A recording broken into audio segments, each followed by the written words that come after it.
Alright, so this is just the We the People news, okay? I'm going to be arm length because I have not looked up enough information on this. However, what I have looked up, he speaks truth of, and I believe he's operating in good faith, okay? Because he does his due diligence. You know the word I'm using. Alright, and this is a learning video, y'all. Okay? And may or may not intervene, but it's going to be opinion. It's not going to be legal advice. Okay? Why? Because I'm not an attorney. That's why. And I never look straight forward. I always look around me to be able to protect myself by any means necessary. Now, the question is, if you're a voter and you voted, did you lawfully voted? That is the question. And did it or did it not count?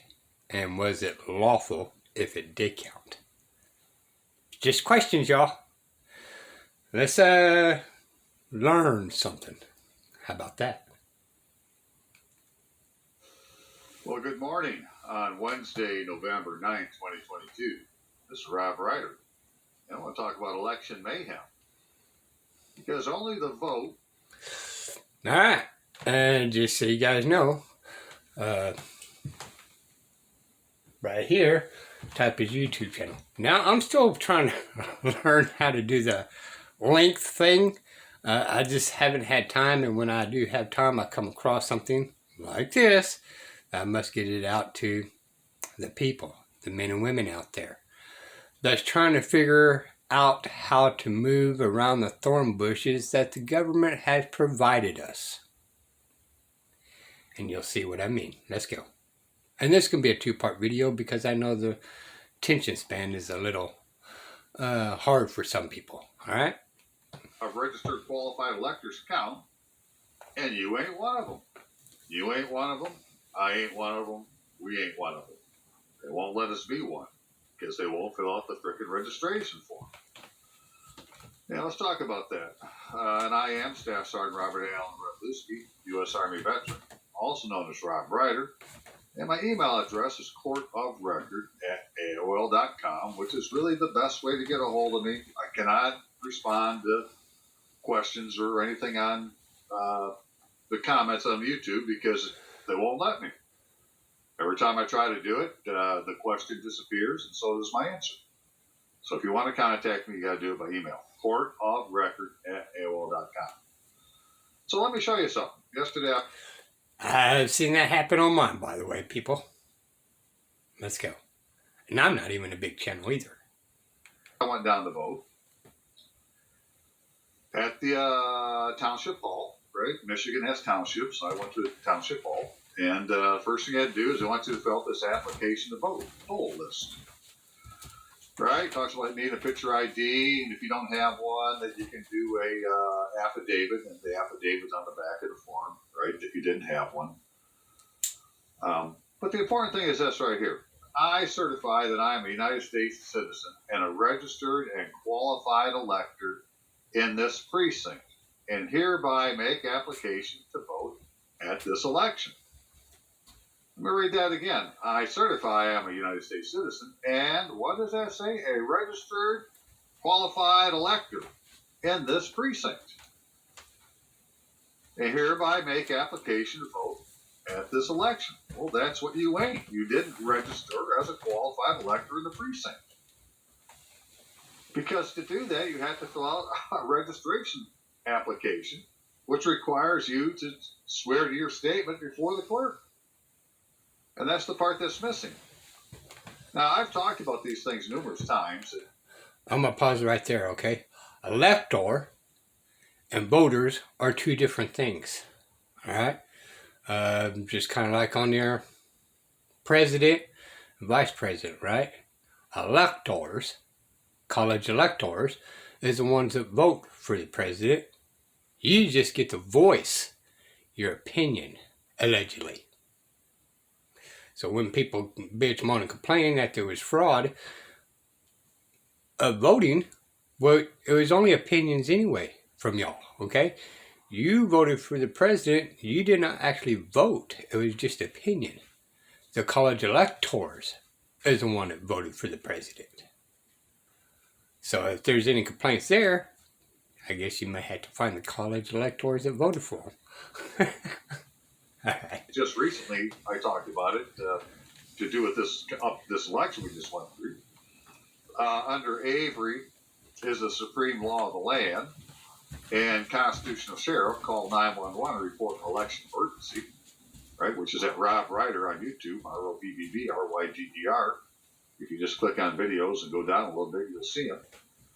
And you know, and technically, what I was showing in these to the next level is that the township hall you go to really isn't the election precinct that you're in. They went from townships to counties as being the local government back in 1968 because of a court case called Avery versus Midland County, Texas.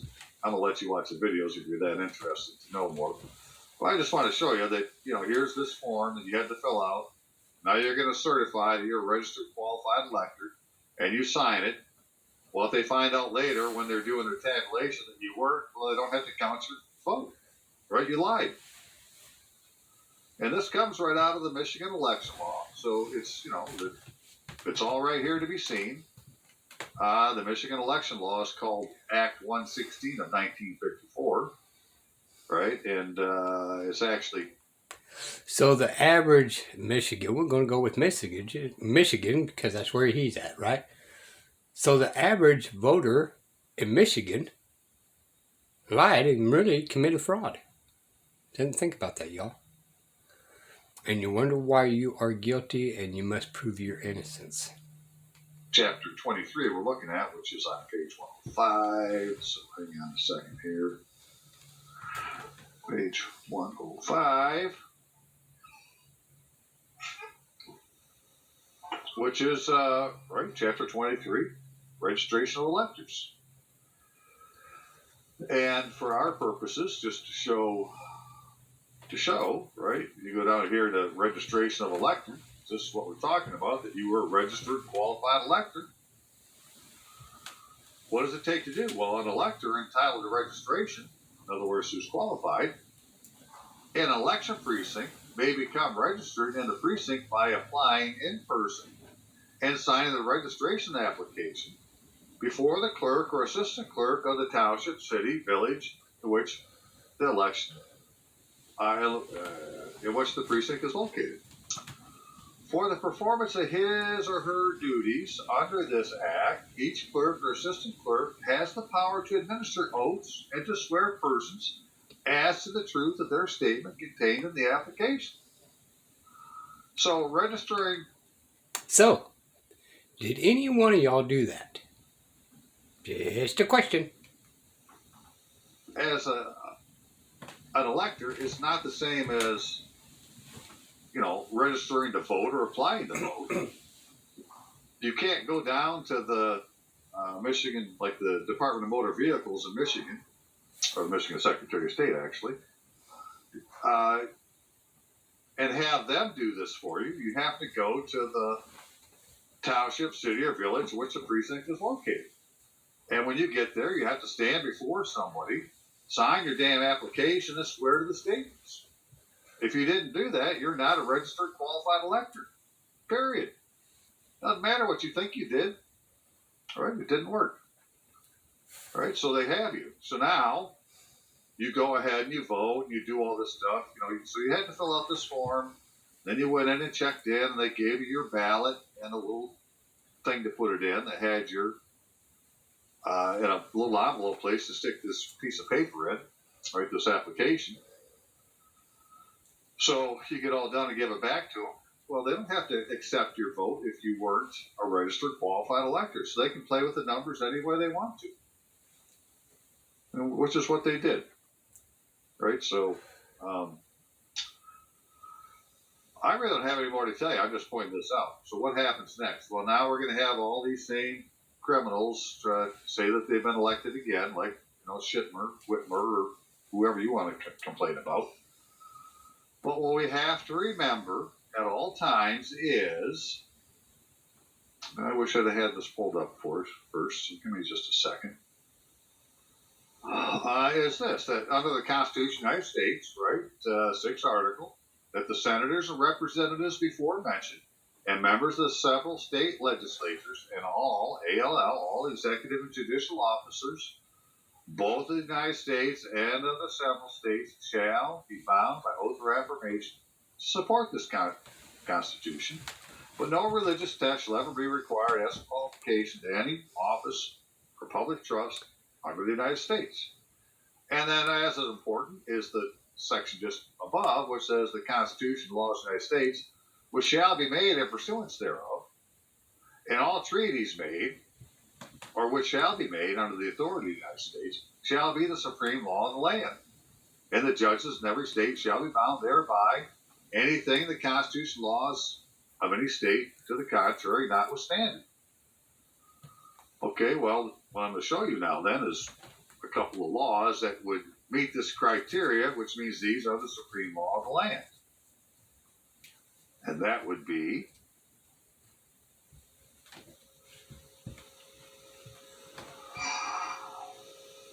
one Stat 23, which is the very first law that was ratified after that was passed after ratification of the Constitution, in which it says,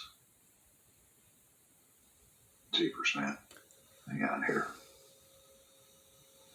There we go. In which it says, right, that the oath or affirmation required by the 6th article of the Constitution of the United States, well, we just looked at that, shall be administered in the following form, or in the form following, to wit, I, A.B., which would be your name, do solemnly swear or affirm that I will support the Constitution of the United States. Period. All right, so this... Let's stop right there. Nobody is taking this oath, which makes them not qualified to hold any public office whatsoever, nor president, senate, Congress, judges, attorneys, cops, all right? Nobody is actually certified to hold office, to rule over you, let's just say. Okay? Let's proceed forward. Sentence right here, I mean, just the way it is, has to be the oath that is taken to satisfy. Oh, let's stop there. Since it is a law of the land that the judges and officers and all that must take this oath and do not do it, go to your local library, get a copy of it, have your local librarian stamp it, public record, okay? Put it in your documents, people. Just saying. Because now you're telling that judge, the officers, and the clerks that they're not operating in good faith. They are ignoring the law and the Constitution. All right, let's go to the next video, part 2, okay? This is too long.